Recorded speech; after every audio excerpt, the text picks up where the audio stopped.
Uharigani mpenzi mtazamaji wa VIP Swahili popote pale ulipo katika kila kona ya Tanzania na nje ya Tanzania.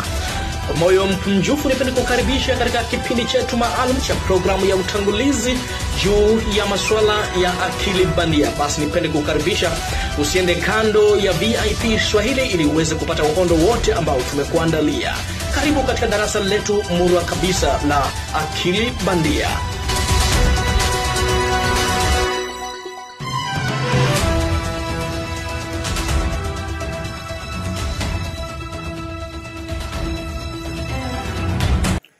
Alright, nipende kuwakaribisha ndugu zangu popote pale mlipo katika siku hii ya leo muhimu sana, ambapo tunaanza safari yetu muhimu sana na nyeti kwa kweli ya akili bandia kupitia programu yetu hii ya AI Mastery. Kwa hiyo leo tutakuwa tunaangalia kwa ufupi sana juu ya historia ya akili bandia. Na hivi miaka ya 950 hivi mwanateknolojia Alan Turing alikuwa na wazo na akawaza kwamba hatuwezi kuwa na mashine inayofikiri. Sasa kupitia wazo lake hili, nafikiri ndio msingi hata leo hii tunazungumza juu ya AI, na hata leo hii pengine tunakutana hapa kwa ajili ya darasa hili au mafunzo haya ya AI Mastery. Kwa hiyo ni ukweli kwamba pengine kama Turing asingejishughulisha na jambo hili, pengine leo tusingelikutana hapa tena. Kwa hiyo huyu ndiye bwana alianza chokochoko juu ya kufikiri kwamba tunaweza kuwa na mashine ambayo inafikiri kama mwanadamu. Na hivi kwa ufupi kabavyo nimeeleza kwamba mwaka 950 Alan Turing alipendekeza wazo la kuwa na mashine inayofikiri kama mwanadamu. Na mwaka 956 istilahi au terminology akili bandia, yani artificial intelligence, ilizaliwa rasmi katika kongamano la Dartmouth huko Hanover, New Hampshire, Marekani. Hiyo ni Hampshire kwa wale ambao tujaenda Marekani, sio Hampshire. Hiyo ni New Hampshire. Kwa hiyo katika kongamano hilo la wanateknolojia ambalo lilifanyika katika jiji la Dartmouth huko Hanover, New Hampshire, basi ilizaliwa hiyo istilahi akili bandia au artificial intelligence mwaka huo 956. Miaka 1960 mpaka 1970 hivi kulifanyika uimarishaji wa mifumo ya kitaalamu ya akili bandia, artificial intelligence systems. Kwa hiyo iliimarishwa zaidi kwa ajili ya kuandaa kukaribisha ujio huu mkubwa wa teknolojia hii kubwa ya artificial intelligence. Kwa hiyo kama masuala ya data, kama mnaweza kuona Jack Ma alikuwa anazungumza sana juu ya issue ya big data, kwamba dunia inayokuja mtu mwenye data ndiye ambaye atakuwa tajiri. Na mpaka sasa unaweza kuona tupo katika vita ya kupambana kupata data. Unaweza kuona ChatGPT ina free version ambayo haulipii, lakini wanahitaji Gmail account yako. Facebook hatulipii lakini watahitaji Gmail account yako. Instagram hatulipii lakini watu wanahitaji Gmail account yako. Hii Gmail account yako kwa wao ni data, na data ni biashara. Kwa hiyo katika miaka hiyo ya 960 mpaka 970 basi mifumo ya AI iliimarishwa katika kufanya matayarisho ya kuandaa hizo data na kuilisha mifumo mbalimbali hizo data ili iweze kuchakata na kutoa matokeo kwa urahisi zaidi. Miaka ya 980 hivi kulitambulishwa rasmi istilahi inayoitwa ujifunzaji wa mashine au machine learning, ambayo kwa muktadha wa mafunzo yetu tutaangalia kwa kiasi fulani lakini kwa undani zaidi utajifunza kupitia kitabu cha Ulimwengu wa Akili Bandia, ambacho kwa kuwa umelipia programu hii utakipata bure baada ya mafunzo haya ya sehemu ya nadharia ndani ya siku hizi 3. Baada ya hapo nitakiachia kile kitabu ambacho wengi mnahamu sana kukipata, ili sasa muweze kujifunza hayo mengi kupitia kitabu hicho cha Ulimwengu wa Akili Bandia. Tunaendelea na historia fupi ya akili bandia. Mwaka 2010 kulitokea mageuzi na maendeleo makubwa sana katika sekta hii ya akili bandia, na ukweli ambao kila mtu mwenye akili timamu ataukiri ni kwamba mpaka sasa matumizi ya akili bandia yameenea karibia katika kila sekta. Unaweza kukumbuka siku ya kwanza nilikuwa nimeelezea katika sekta ya ugunduzi na maendeleo dawa, ugunduzi wa chanjo, jinsi ambavyo kwa sasa umejikita katika kutumia teknolojia ili kuharakisha mchakato wa ugunduzi dawa mpaka kufikia hatua ya dawa kutumiwa kwa mwanadamu.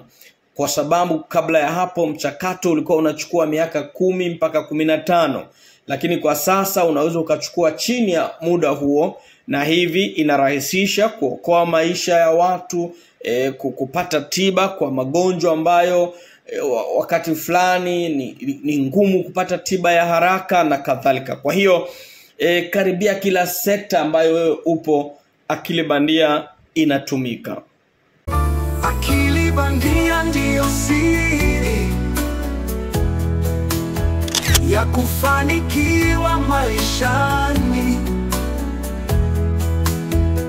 Karibu ujiunge nasi, pamoja tutapata furaha halisi. Sasa baada ya kusikia tu juu ya akili bandia, ni wakati sasa wa kujiuliza akili bandia ni nini? Akili bandia ni nini? Akili bandia kwa ujumla ni mchakato wa kuifundisha mashine ili ifikiri na itende kama mwanadamu. Akili bandia ni teknolojia inayomwezesha mashine kujifunza, kufikiri na kutenda kama mwanadamu anavyojifunza, anavyofikiri na vile vile anavyotenda.